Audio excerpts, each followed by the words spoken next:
Sangeetha, it's such a pleasure to connect with you. Of course, I know of you from our singing circles, and it's really cool that I'm able to collaborate with you in this manner. And having known you from the singing circles, I would have probably thought we would have sung some duets by now, but that didn't happen yet. But Everything, there is a time and place for everything. It's coming. yes, yes, of course, of course. I certainly hope that we can do that sometime. But Yeah, this is pretty nice that we're talking about some interesting projects that we each are involved in. And I would say those are our passions or hobbies. Of course, just like music, we have some varied interests and we dare wear a lot of hats, so to speak. So it gives nice color and flavor to our overall personality, right? So absolutely. this is really awesome. So I had no idea, Sangeeta, that you know you were such an amazing, articulate author of now two books, right, under your Yeah. belt, and I can't wait to ask you more questions about your wonderful books that you've written. Of course, I've read the latest one, which is Hmm. what we're going to speak about the most. But I would like to actually, before we get into all of this, I'd like you to tell us a little bit about yourself, a little bit about your background, where you grew up, and your field of study when you went to college and all that. Like, tell us about yourself a little bit. Actually, so I'm Sangeetha Narayan, currently residing in Ellicott City, Maryland, with my husband, my two children. My daughter is in college, my son is in high school, and it's like it's my second chance to do things. Like when I was in India, back in India, I grew up all over India, actually. My dad had a transferable job, so we moved from city to city, from state to state, and I stayed more in the northern part of India than the southern part. My college background is actually in commerce. But what I do now is nothing related to commerce. So now I have written two children's book. I'm a children's book author, so I've written two children's book. One is picture book titled Mira Makes Aloo Paratha, and the latest one is a middle grade chapter book according to Dhruv. And I also am a teacher assistant in Global Children Montessori School. I work there part time. And besides that, I love to sing, I love to read, and I love hobbies like knitting and drawing. So, whatever free time I manage to get from time to time, I try to dabble in a little bit of everything. Sure. But right now, my main passion is writing books, which is what I love to do the most. And you do it so wonderfully, Thank you so because much. I'll tell you this before we actually talk about the book. I would say, I had a chance to read it, sort of leading up to preparing for this conversation, and boy, is it a blessing. I don't know if we did not um, agree to do this collaboration, this chat, I probably would have never read this book, and I honestly feel like I'd be missing out on something amazing, Thank you so because it was a much. true blessing to read this book. And I mean that with all my heart. I truly mean what I'm saying, because there's so much that one can learn. And it's not like I actually felt like I learned something new from it, but I felt like stuff that I feel that one should live by. Some of the most profound teachings, I would say, uh, that we get from our spiritual texts, and a lot of great teachings. And we have Vikram who has joined us. Um, you know, welcome, Vikram. Thank you. Thank you. Sorry for being late. Hi, Vikram. Hi. Hi. Really nice to speak with you. Really nice to speak with you too. So Very, yeah, very excited. Sangeeta just spoke a little bit about herself, and told our audience what some of her hobbies are and everything. And the fact that she authored these two children's books is something that she um, it's not what she was specializing in when she was majoring in something for school and all that. So it's something that's completely a passion and a hobby that she's now pursuing at this phase of her life, and it's really amazing. And I was telling her how I just read this book leading up to this conversation, and it was beautifully written and very simple, easy to relate to. The characterization is so relatable, and it really took me back to my childhood. To be honest with you, I felt like, because Vikram and I, we both went to school in this country. It's written from that perspective of a student who comes from an Indian family who's going to school here. He's a fifth grader, very inquisitive mind, and uses a lot of logical thinking. It's according to Dhruv, is the book that we're talking about here. Of course, that's the Let me second book just, that Sangeetha has written. Yeah, this is the book that we are talking about. right. And I was just saying that how the spiritual undertones, because Vikram and I, obviously, we are co-hosts of the podcast called Divine Discoveries, and we talk about a lot of different varied spiritual topics. And I could really feel that in this book, and I felt like a lot of what is articulated, what is expressed in this book through the various characters, um, You know, teaches us. when we think of spirituality, we Yeah, think big, but right. actually it's in the little things that it comes out beautifully. Absolutely. Yeah, and I think the central point that is made in the book, Yes. and everyone has their individual truth, and recognizing what that is such a important way of framing what the reality is. And I thought that when I read that, I said, this is the most amazing way that that has been conveyed. So, for me, reading the book and looking at it, I mean, I think what was most striking was the fact that it deals with something that all of us, when we were younger, it crossed our mind. And to see it manifest through your book, and to see it um, played out is amazing. And I'm sure. Absolutely. Absolutely. So well said. And I completely agree, Vikram. Yeah, Sangeeta, like, how did this desire, I would like to ask you right off the bat, how did this desire of writing books, and that too, the genre of children's books, how did this come to you? And it's one thing to, like, just have that thought of, I want to do this or I want to do this, but many a time people don't pursue it. They don't actually act on it. So I'd like to hear more about, how did you really take to this practice of writing? It took me, to be honest, it took me a long time to really believe in myself and invest in this.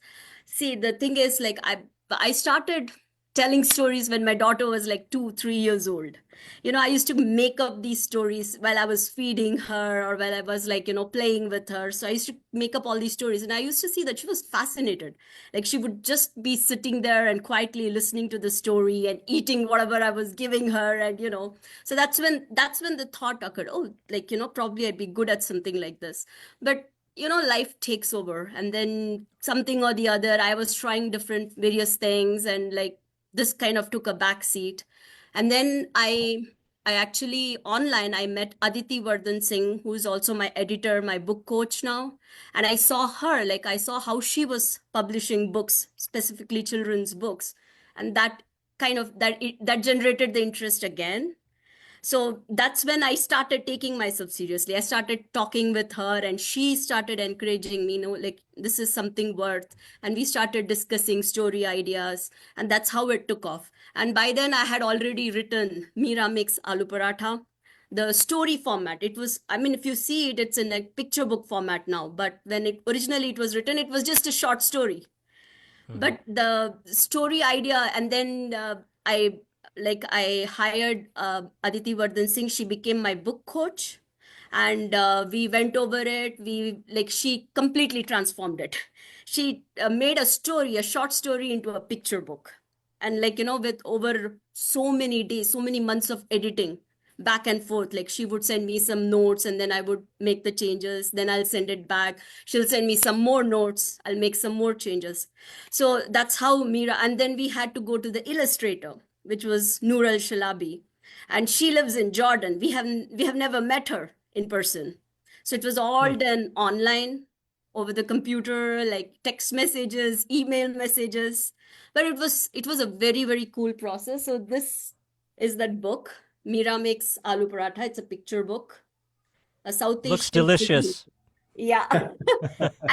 I mean, and there is a recipe at the end of it too. I have also added my own personal recipe for aloo paratha at the end of the book. And that book received so much love. I was like, it still receives so much love, and there's still people talking about it and reviewing it, and it was so amazing. And I was like, if I can do it once, I have to do it one more time. And that's when like this Dhruv, the idea of Dhruv and his Nanima has been there, like through different stages, through different life experiences, personal life experiences of mine, like the conversations that I've had with my mother, the experiences that I've had with spirituality and chanting mantras and all those things. So somewhere it's all there in your Mhm. head. It's all stored in your head. And one day it was like, this has to turn into a book. And that's how Dhruv and Nanima came into the picture. And I have a thing about the intergenerational thing. Dadaji, Meera and her Dadaji, Dhruv and his Nanima. So it's a beautiful relationship. And I have watched my children grow up with their grandparents, and I have watched their interactions with each other. So that somehow that has always been a trigger. Like, I've always a lot of inspiration for me to write those kind of stories. Yeah, and that's another key aspect. Both Pratt and I, have spent time with our grandparents, and they've played an integral part in not only shaping who we are, but also shaping our spirituality.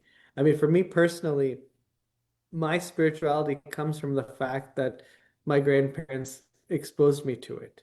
And, I was at the age of 3, I was exposed to, the Ramayana, Krishna, Mahabharata, those TV serials. Hmm. That's what really sparked that The interest interest, in me. yes. And that Yes. was only because of, my grandparents. And also, when we talk about culture, a lot of young Indian people, unfortunately, they don't grow up speaking the native language. They don't even really grow up understanding the culture or appreciating it. But I think Pratt and I were both lucky in that our grandparents really instilled in us a love for that sort of thing, and having that connection not only to spirituality, but having the connection to our roots. It all And starts with storytelling, right? Like they yes. have been telling us those stories, and we have been telling those stories to our children. And that's how we all have, I would say that we all have a writer in us. We all have that storyteller in us. That just sitting there, and when the child is not eating, the mother telling stories of Rama and Mahabharata, or even general, like king or a queen. Even in this culture, even in American culture, they have their own share of stories, Cinderella and whatever the stories they talk about. So the storytelling is something, I think, it's a part of human experience. Everybody is a storyteller if you think about it. Right. Absolutely. Absolutely. And again, congratulations. I mean, it's such a relatable thing. Such a relatable Thank thing. you so much. Thank you. Yeah. Absolutely. And it's amazing that, like you were saying, Sangeeta, there's the small things, that in life that can teach us a lot and remind us of what's important.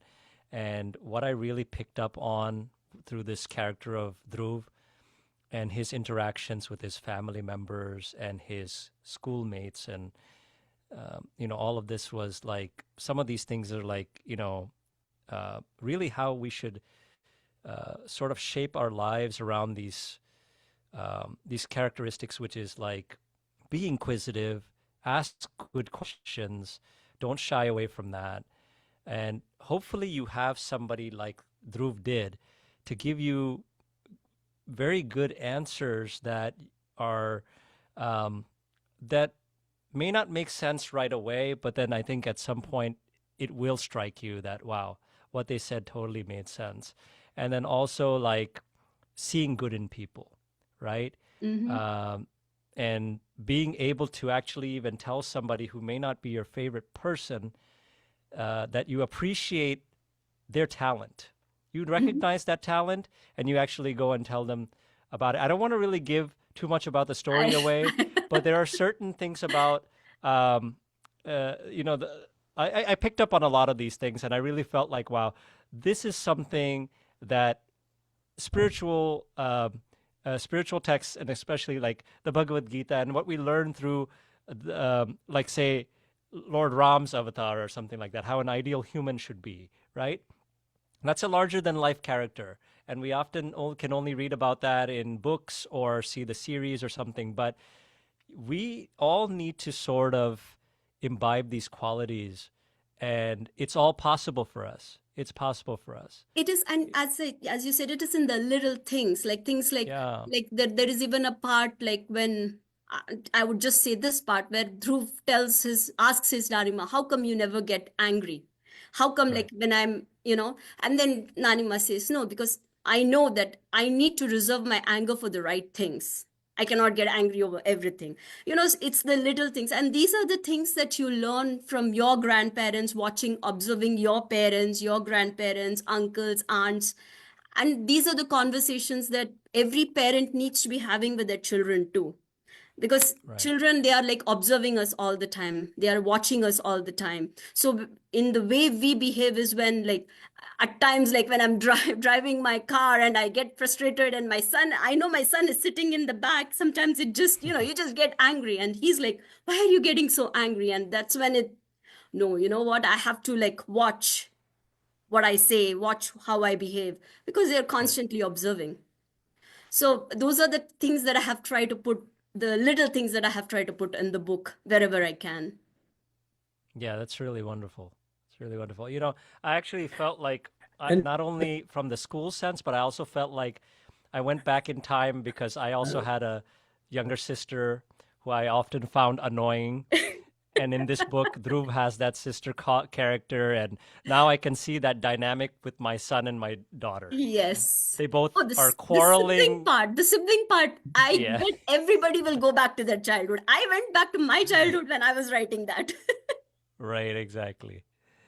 with Yeah. the character of Dhruv, there one of the things that I was curious about was the name Dhruv. Now, did you pick this name because it's a name that you like, or did you pick this name uh, because of the kind of spiritual connotation? Because, we No. know about The the name, the Bhakti. name, this is the name that I wanted to name my son. Oh, okay. But we didn't end up naming him Dhruv. So I was like, that Dhruv is going to make an entry somewhere. So that was the only reason. But yeah, but I'm very, very fond of that name. Because of the story of Dhruv too. I'm very fond of that story. It's a story of faith. It's a story of, like, there is so much to that story too. So that name, I'm very fond of the name. So that's why I picked the name for this. I have a question about the last name. You actually, his name is Kamath, Dhruv Yes. Kamath, Yes. and that's a Konkani last name, and I'm Yes. from the Konkani community. My last name is Pai, so I'm from the Konkani community. So I'm wondering, you're not Konkani. I'm not sure if you have any Konkani ties. So how did you think of naming him Dhruv Kamath? I don't know. It's like, I don't think I really thought through that much as much as you Yeah, are. It's just a name that some that things just pop up in your head. that was a cool coincidence for me. I really, Yeah, that's nice though. yeah, But that yeah, sometimes the names just pop up. Dhruv was there, and Dhruv Kamath just sounded good. yeah. If you really see, I don't see any Konkani reference or anything like that. No, All I show is, like, the Nanima is like a Lord Ganesh Bhakta and all that way. yes, So that somewhere that Maharashtrian angle was there, Maharashtrian Konkani angle was there in the got book, it. I guess. So that's pretty much it. There was no other deep thinking there. Okay. And for putting the book together, how long did it take to conceptualize the full story and get it to kind of the form that you wanted to share with the world?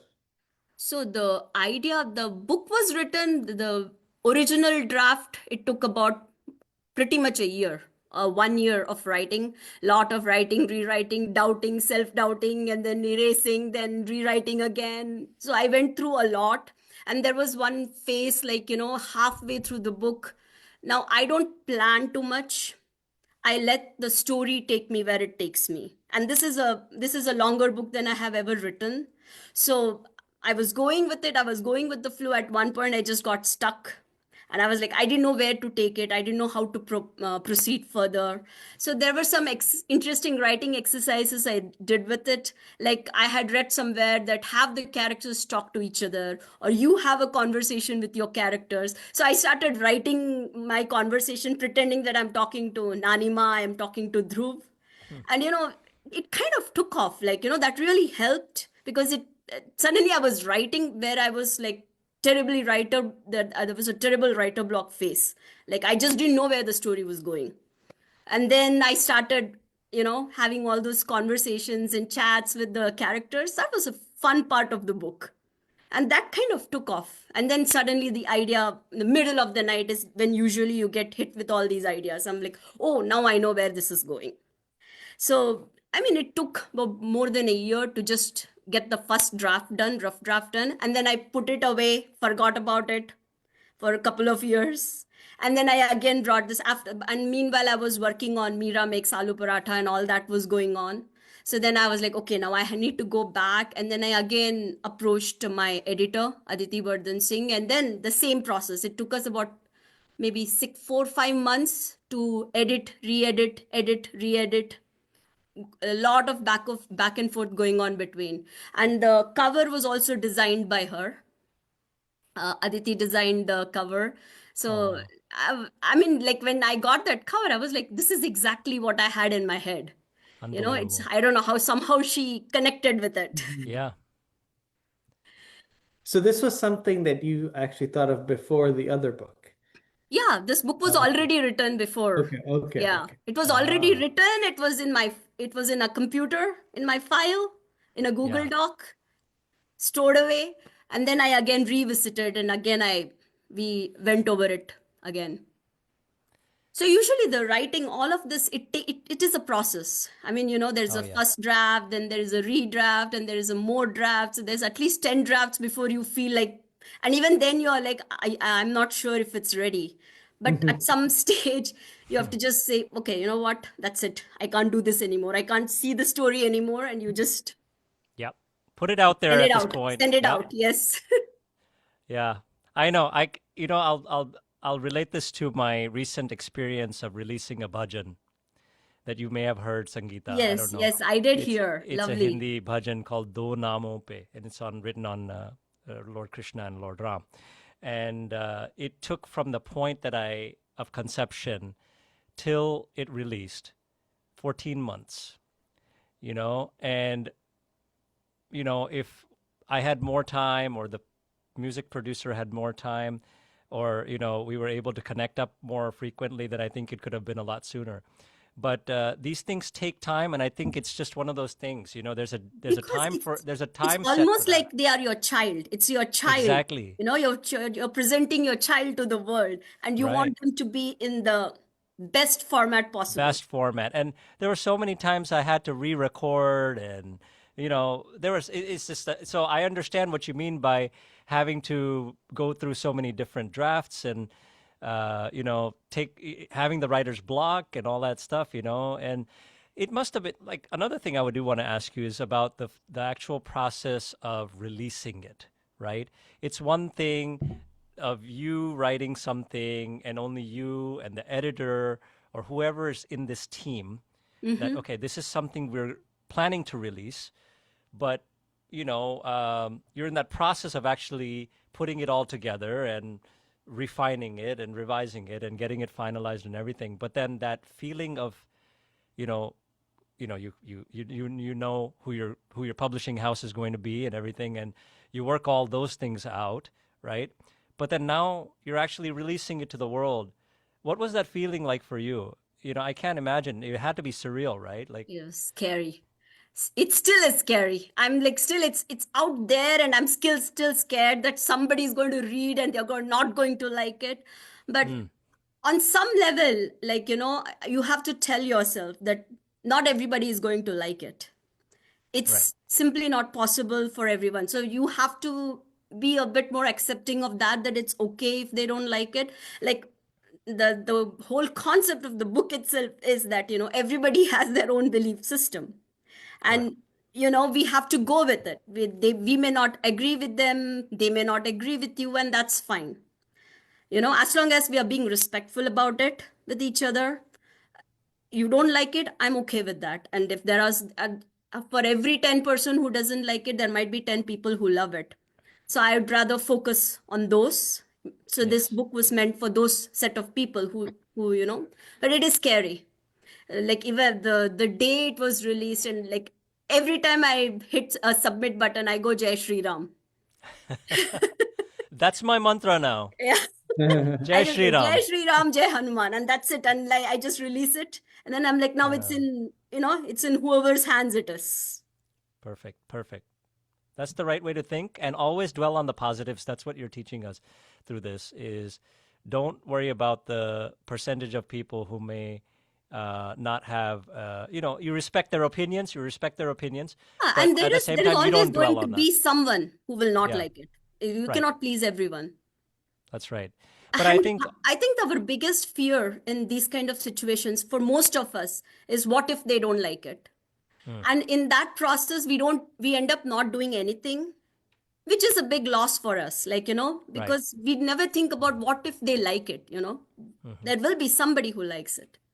So I guess at some level, I'm very good at giving lectures, but very bad at following my own lectures. It is still a scary process. I think that applies to a lot of us, but of course, these, like the book that you wrote is such a simple story, but at the same time, there's so much impact that it can give people and inspiration, I would say, to actually live like that, and to soak in a lot of what Dhruv ultimately realized over the course of that story. So So, I remarkable, mean, remarkable. speaking of, as we speak of spirituality, let's talk about divine discoveries. Let's talk about what made you guys start divine discoveries. Sure. So I guess I'll start on that because, really for me, growing up in America, it was like Vikram said, my grandparents also played a big role. My mom played a big role in reading me these stories in the form of the Amar Chitra Katha books, which I grew up on. It was such a wonderful way for children to learn these stories and to sort of bring it to life in a way. And then, of course, later came these series. But the stronger connection, I guess, for me is through my Guruji, my grandfather, Sadguru Sant Keshav Das Ji. And my obeisances to him always, all glories to him, because his grace, his blessings are there. And without that, I don't think any of what I'm doing, or even that seed that was planted in me, I don't think that I would be who I am today, or I would be following or spiritually inclined at all, if it wasn't for his influence.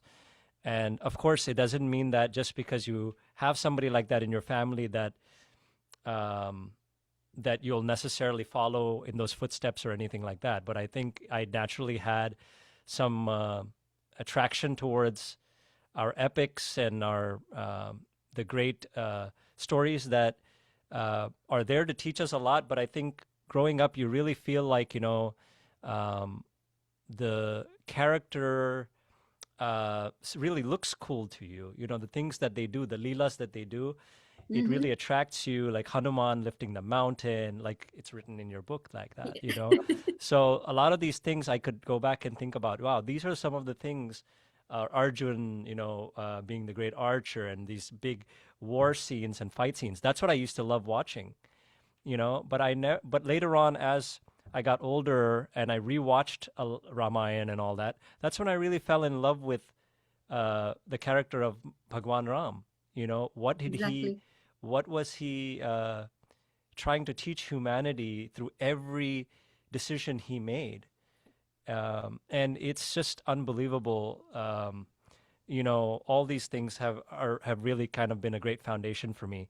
And like you said, storytelling, or being able to express what's inside of us.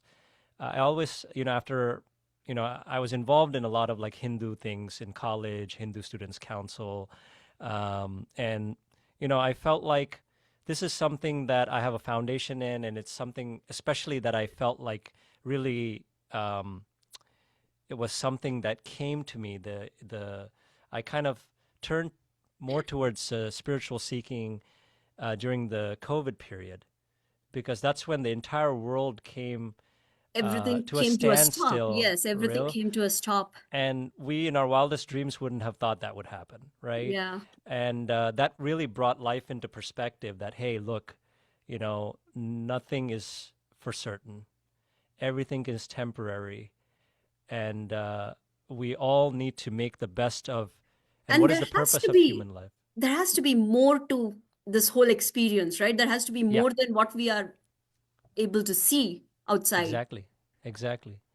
I mean, life can become very mundane, and everybody's pretty much in the rat race with one another, and everybody's doing sort of the same thing. Trying to have a good job and raise a family, and this is something everybody can do. But there's more to our life than that, and that's what a lot of these spiritual gurus, like these pravachans that I was listening to, these great discourses that I was listening to from very exalted spiritual personalities, was incredible. But what I then I started to focus more on what my grandfather used to preach, and he obviously had an amazing following here in the West. And if you listen to our podcast episodes, there's always a clipping of his Yeah, discourse I that, have listened to some of his discourses. Yes. yes, and it's always tied into the topic we're talking about, because I Hmm. wanted people to hear from the enlightened being himself, who was giving this message in such a simple manner for people to understand, um, without making any judgments. That's the amazing thing about these gurus, is that they are giving this wisdom out to everybody the same manner.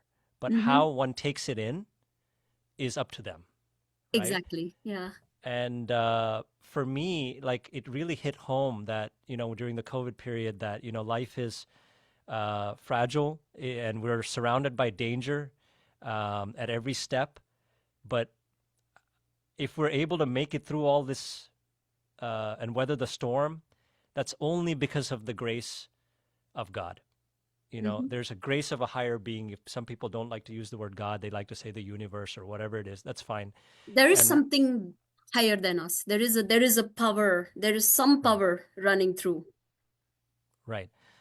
So, that's what, it opened my eyes to something, and I felt like, we have to look for, even though we're very imperfect beings, but there is perfection lying within us.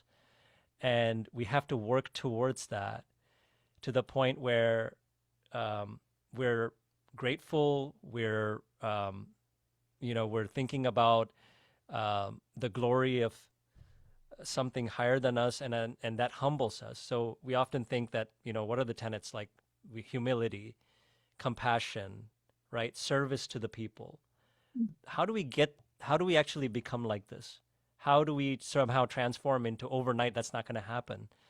So there has to be something that we practice. And like your book says, it could be different practices for different people.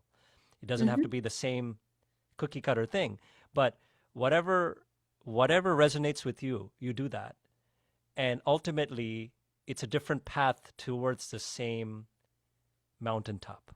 We are all heading in the same direction. It's just Right. we are taking different routes. Some are choosing Yeah. science, some are choosing spiritual. In spirituality, there are different sects that people are choosing, and there is no right or there is no wrong. I No. mean, it is whatever resonates with you the most, because then you can stay true to that.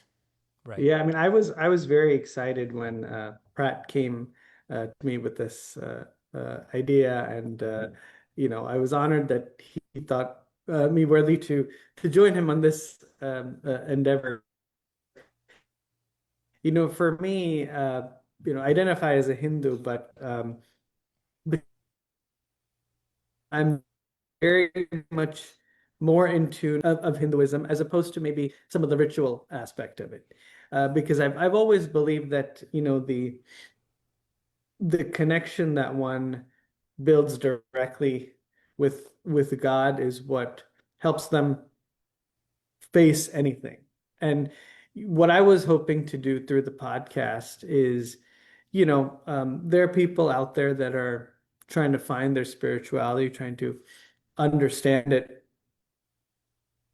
you know, from any faith. Of course, we bring the Hindu perspective there, but from any faith. And in my life, we all go through a lot of challenges. No. It's how you philosophy you think when it's there. You can be completely desolate and say, "Oh my gosh, I can't I can't handle this," right? That's one way of doing it. But for me, during these times when I've seen challenges, uh, I have looked into the spiritual aspect of what I believe and what I know, and it has helped me overcome all those things. It has helped me have a more positive mindset, and it's helped me. Certain things, everything gets resolved. You have challenges in that moment. You think it It will takes never get forever, resolved. but Yes. then Right. you know that's what you think. But then when you go through it, and if you keep that belief, that faith, and that mindset, that there's a higher power that's either trying to teach me something or that will show me the way how to get through this. When you do get through it, you're like, you know what, that wasn't that bad. Yeah. No, You know, and the best part is it's like, wow, I got through that. yeah, I'm Right. yeah, out of that now. It's like the most amazing realization that you can get. Yes. right, right. I mean, and I'll give kind of a, one example of this. Um, there was a period where there was kind of a fluctuation going on in my career, right? I had reached a point where things were things were looking very not looking very good, right? This was after college. So I finished undergrad, and I had my degree and everything, but I just didn't know what I was going to do, where I was going to end up, because wherever I wanted to go, they wanted people that had already done graduate degree time. And I prayed a lot to Lord Hanuman during that time. And that's one of the gods that I'm still very, when I feel, things are tough, I still go to him. But, so this was, let's say, May, June of 2011. And I just didn't know. And then a couple of months later, someone suggested to me that I should maybe do a particular kind of internship. Um, I didn't have anything else, so I said, sure, why not? I'll give it a shot. It wasn't necessarily in the field that I studied, but I was like, okay, sure. And you're not going to believe I did this internship, and I really enjoyed what I was doing. It was an internship on Capitol Hill, actually, for a congressman. And I said I never thought I'd like politics, but I was like, oh, this is really. And then you know it was going to be 4 or 5 months. Towards the end of the internships, there was this Diwali event I was not too keen on going, but I'd been praying this whole time that, let something happen in my career, let me find that break. So I'd been praying. And so my mom said, no, no, come. Like she kind of dragged me to go. I said, okay. I went there and I met this state politician, state representative. Um, my mom just introduced me to him, and he said, "Well, we're looking for somebody Oh, for, it's like a temporary role. We're looking for someone." And, and it was a change because of that. And then you're not going to believe that once I got that job, within month of the joining that, various circumstances, I got promoted into a higher job into that same office. wow. And then there was that day, and then, things just continued from there. But that's When a, you look back, if when you hmm, probably when you look back, yeah. you It's like, how wouldn't did this even have happen? thought. You wouldn't Yeah. even have thought that Yeah. something Oh my like this gosh. would happen. Yeah. No, Right. no. I mean, yeah, and there's many things that have happened since that have been like that. But, or even when when it was I guess you could say I've always kind of been like, my whole life, everyone may laugh at this, but my whole life I was like, oh, when am I going to get married? When am I going to fall in love? When it's not happening. So it was, you know, my whole teenage years, my college years, I was like, oh, no girls like me. I'm very nerdy, this kind of thing. What's going to happen? And then, when I turned 30, okay, I mean, then that period started where it was time to settle down and all that. So when I turned 30, so I was there was like a profile matching thing, and I received a profile for, she wasn't local, and I was very adamant that I needed to be with somebody local. And so I said, no, not local. The profile came back once or twice more. And you know what? I said, there's a reason This is happening. why this keeps coming back. Yeah. Huh. It just keeps coming back. And then I said, you know what, It's this meant to time, be. I said, it's a sign. This time, yeah. I said, this time, let me just talk to her. Well, there was that, and you know, we got Here married, you we are. have two kids, and that's another, yeah. So my whole life, I had this kind of insecurity. I'm like, oh, I'll never get married, I'll never fall. And then, when I was 30, I mean, yes, it seems like it took a long time, but then I was like, it worked out. It happened. Right. Things, but I did pray for them, and it happened. That then again, these things inform prayers and all that. Everybody through the podcast, so everyone knows that they can overcome all this stuff by having that kind of belief. Absolutely. And the thing is, like Vikram said, we come from the Hindu background, but at the same time, what Guruji taught was a very universal way, and he knew so much about Jesus and the Old Testament, the New Testament, and all the different religions and their beliefs and all of these things. So he brought, all of this out during various satsangs that he did. And he wanted people to understand that God is one. And I think I also read that, I got that message from your book as well, that God is one, irrespective of which background or which religion you come from, because we all have that spark of the divine inside us, and until we realize that, we are going to go through this roller coaster type of life. We're going to have our ups and downs, and if you actually really think about it, the one of the major reasons I thought the podcast would be a good idea is because we need to bring positivity to people. We need to bring, because when you look at the news, when you look around you, when you listen to different things, there's nothing but unpleasant things that are happening around us, and people are suffering in many, many different ways. whether that's physically or mostly emotionally and mentally, I would say. And this is this can really bring somebody's you know, life down, and sometimes they lose that flair for life. And many a time you hear people committing suicide and things like that. This is not what a human life, which is so rare.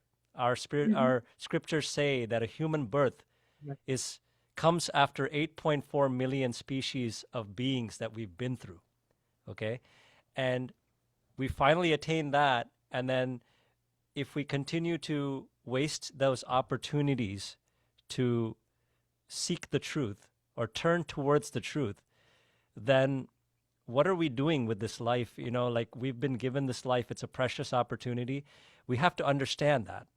And many times people don't know that. And many a time people think that this is the one life I have and this is all there is to it. So let me indulge in everything that I wish to indulge in, which is fine. I mean, I'm sure we've done that in some lifetime or another. We're still continuing to do that to some extent.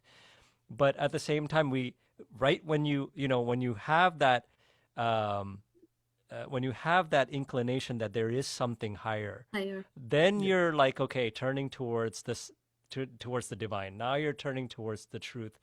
And then, obviously a lot of it comes down to self-effort, you know, um, just And like, this is something, one thing that I do believe is that you can't push anyone to do no, anything. absolutely. Everybody has a timeline for when they are ready, for what they are ready, Yes. and when that time comes. So that's one thing that I'm so grateful for my mom. Like my mother has always been someone who has been like, there is a small temple, and then she will decorate the god, and she will put the malas, and she will light the diyas, and she will chant her mantra. She still does, till date she still does all of that. But at no point in her life did she expect us to follow the same thing. She showed us. I have Yeah. grown up watching all of that. And at this stage in life, I have started to follow along on the same lines. But at Yeah. this stage, like I'm 48 now, and now is when I have turned to, doing some of the rituals that I have watched her doing. And feel like I'm ready at this point of time in my life. So it came out more naturally. Right. And so that is Yeah. something that I think everybody needs to understand, that nobody can be pushed into a certain belief system. Nobody No. can be forced into a certain belief system when they are ready for it. Not even your own children. The Right. our Yeah. children especially need that freedom to explore and to find what they feel they are ready for, whatever that And may be. right, Right. absolutely. And I think one other thing that that tends to be forgotten when we think about, spirituality or even practices with whatever it may be a part of is, I think we forget the emotion that goes behind whatever we do. I think we get caught up sometimes in doing things to the letter. But if we Yes. focus on The spirit. Yeah. everything is actually very simple, but we as humans tend to complicate it. The Yes. basic thing, and Pratt, you were alluding to this, is that at the end of the day, the basic thing is just establishing that connection Yes. with God. That's all it is. And then Right. being the best person we could be and just spreading love, giving love. That's all there is. There's nothing else. Yeah. Exactly. And that's true across everything. That's the Absolutely. emotion, that's the emotion there. And I think even with this podcast, through the stories we share at the end of it, I mean, that's really what it's coming down to. Right. And we need to find an outlet. Um, the reason why I feel spirituality is really maybe the only outlet realistically that we can utilize for inner peace is because, one, it's meant for that. And the other thing is, how do we get away from our stresses, right? Like, we hear that we hear that term work-life balance a lot, right? Especially in the workplace. where people, especially during COVID and all that, what happened was people were able to spend more time with their families, and then they were able to drop their kids and pick up their kids and do things and work around those things. And there was a lot of convenience there, right? And they call that work-life balance when you're able to telework and all these things. And it's definitely a wonderful, it's definitely a great, convenience that we were given a gift, if you will, of as long as we had it, right? But even that we realize did not last forever. I think people Yeah. even moved from one place to another thinking they will be teleworking for Forever. eternity. Yeah. Yeah. And that didn't happen. So that Nothing tells in you life is forever. That's a e- big lesson that everybody needs to learn. exactly. Nothing in life is forever, right? So when we have such a situation, um, we need to realize that we have to follow something that will give us, like, try to find that outlet, so that we can offload our stress, So this work-life balance thing, where I was going with this was, um, I have a different way of looking at it because, work is, I would say, is always happening, right? It's always work. Like, for example, you're working for your employer, that's work. And then you come home and you're doing the dishes or you're cooking something for your family, you're taking care of your household. That is also work. Taking Okay? them to classes, Yeah, that's work, big work. and that sometimes brings about its own stresses, right? And then, family relationships, they go up and down, and then that's part of life. It's part of life. I'm not saying that there's anything wrong there, but that's very normal. But at the same time, where's the life balance here? Same thing, I would say, like when you go on a vacation, right? You're spending all this time planning what you're going to do when you go there. But then once you go there, things are not happening perhaps the way you anticipated. Maybe your luggage doesn't show up on time, or something or the other doesn't go the right way. Maybe there's a big storm where you're going and the excursions are canceled. And you were like, oh no, I was really looking forward to doing this, but now I can't, right? But so that's what I'm saying. Wherever you go, the mind that you have is coming along with you. Yeah. And if your mind is continuously expecting certain results and continuously attaching itself to different things that it seeks pleasure from, then, we're continuing to set ourselves up for misery. You know what I'm saying? And that's human tendency. I'm not saying it's easy to not do this, but we have to realize that this whole spiritual process is really where the life balance exists, okay? The life balance is when you're getting away from everything and literally able to offload these things, surrender it, like Guruji would say, surrender the good and the bad of the day at the feet of the Lord, or whichever deity or whichever form of God that you feel connects with you. Or And nature or or universe or nature. whatever. Yeah, because Yes. God is in everything, right? The divine Yes. is in everything. So whatever it is that you find relatable or that you can have that relationship with or that connect with, have some moments of your day to perhaps just chant or meditate or whatever it is. Use some practice or the other to get rid of the good and the bad, Stressors. the good and Stressors. the bad. Because I'd like to stress one thing that often we think about is like de-stressing. Let me get rid of all the negativity, right? But even the so-called things that we consider positive can be something that can hurt us in the future, because that means if somebody gives us compliments, and I even said this in the last episode that we were talking about gratitude. Well, often people tell you, oh, you're amazing, you're amazing. It's nice to receive compliments. But at the same time, if you take it too much to heart, that can also boost your ego. And when your ego flares up, that's not a good thing either, because then you become overconfident. You think you've achieved And some. then you expect more. Yeah, You expect more. exactly. Exactly. So we don't want to fall into these two traps. So the good can be as dangerous as the bad. So we have to surrender both and say, God, thank you for the opportunity for me to live another day, for me to be able to do whatever I did today, whatever I accomplished. And if I didn't do well enough, let me do better tomorrow. Give me the strength to do better tomorrow. And you can only do that, I guess, through the strength of your faith, which is one of the awesome points that you were trying to hit home through your book, Sangeeta. Yes. I'm somehow circling back It's to your all, book. see, it's all connected. It's all connected. Absolutely. So, yeah, I mean, so that's what the podcast is, our way of learning along with the people who we are speaking to, our audience. And, this is just like another project, like your book writing or my bhajan. It's something that I am thankful that I'm able to do. And like I said, it's happening really through the grace of Guru and God, and through the support of Vikram and Christiane.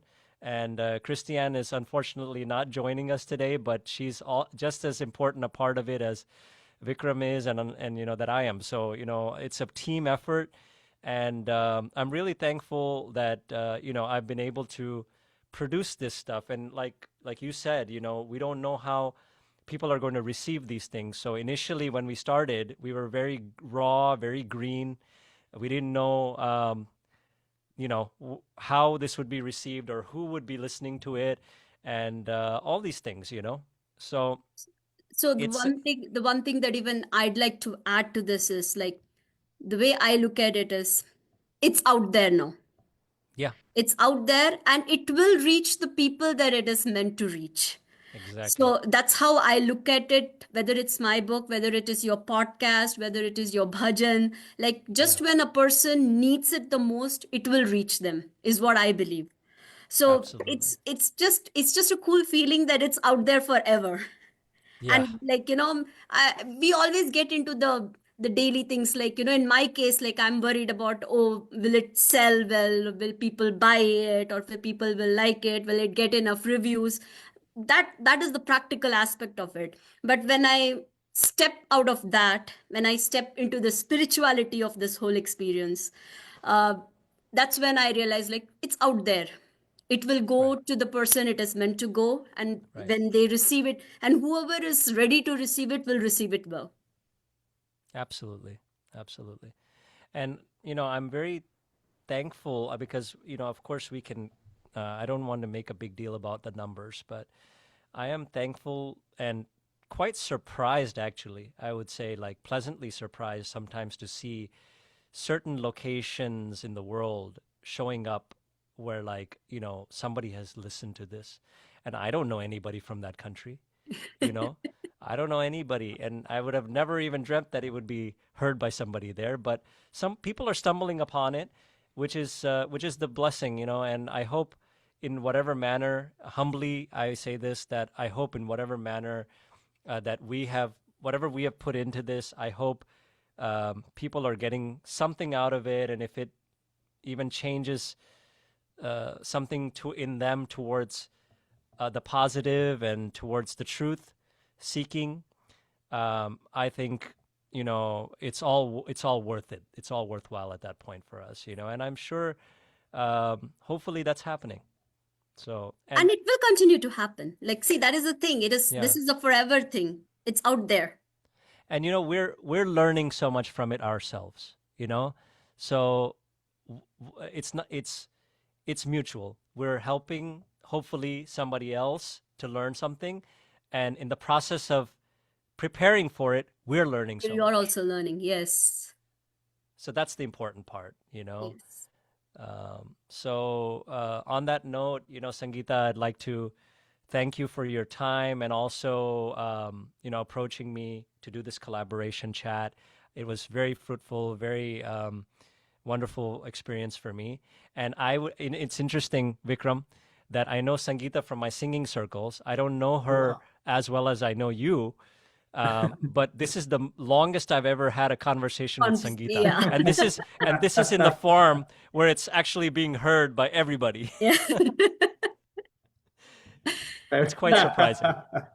But this is so That's cool, wonderful. Sangeetha, you know. Yeah, it has been And an amazing experience. Thank you. Thank you for immediately jumping and saying, yes, let's do this. Because yeah, it's at the end of the day, the creative field, like we're all doing our own individual thing alone. So yes, it's nice to have a collaboration like this going, like, whatever help we can get from each other and whatever way we can help each other out. At the end of the day, that's what it's all about. right, right. And we're gonna have to have Sangeetha on our podcast, Vikram. Oh, Definitely, yes. definitely join us when the right time happens. You know, when the Yes, right when it will opportunity be, comes. yeah, 100%. when it is meant 100%. to be, it will Yes. happen. That's what I have begun to believe. Like there are many things not in our control. Things happen Yes, in the last second. yes, and that's a very important point too. Is that a lot of things are not under our control, Yes. and through life, we need to realize that, and it's even better. We realize we're growing when we can admit that. Yeah. So, thank you so much, Sangeetha and Vikram. Thank I you. think this was just wonderful. So, and we Absolutely. hope all our audience members, whoever has joined us live and who will be going back to watch this, we wish them the very best. I certainly hope. And Sangeeta, I believe your book is available on Amazon. Yes. Uh, Both my books are available on Amazon, Barnes and yeah. Nobles, any online website. In Yes. fact, Meera Makes Aloo Paratha is available in a local bookstore called Backwater Books. It's in Mhm. Old Ellicott Circle, Old Ellicott City, downtown area. But besides that, yeah, it's available everywhere online. Wonderful. Wonderful. Please definitely do Let me yourself a just favor. one more time. Yeah. This is Meera Makes Aloo Paratha. That's a children's picture book, and this is, according to Dhruv, a middle grade chapter book. Beautiful. Do yourself a favor, folks. Even if you're an adult, I know this is a kid's book, but I felt wonderful reading it. Vikram also loved it. So if you're an adult, don't shy away from reading it, and definitely encourage your children to read it if they're at the right age. I would believe somewhere around upper elementary and Yes, middle so school between age, right? 8 to 12 years of Yeah, age yeah. is the perfect target age. Easy, smooth, wonderful read. Congratulations, Sangeeta.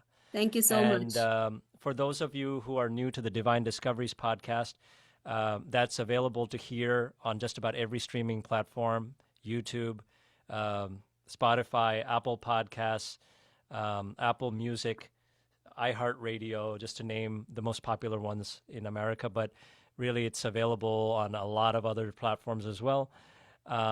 So please do look us up. We also have Instagram page, Divine Discoveries 108. So definitely connect with us. And if at any point you guys have any inquiries or you'd like to suggest us some topics or something like that, Divine Discoveries 108 at gmail.com is our mailbox. So give us feedback, and thank you again. Take care, everybody. Happy holidays. Thank you. Happy holidays. Happy Thank you. holidays. Take care. Bye bye.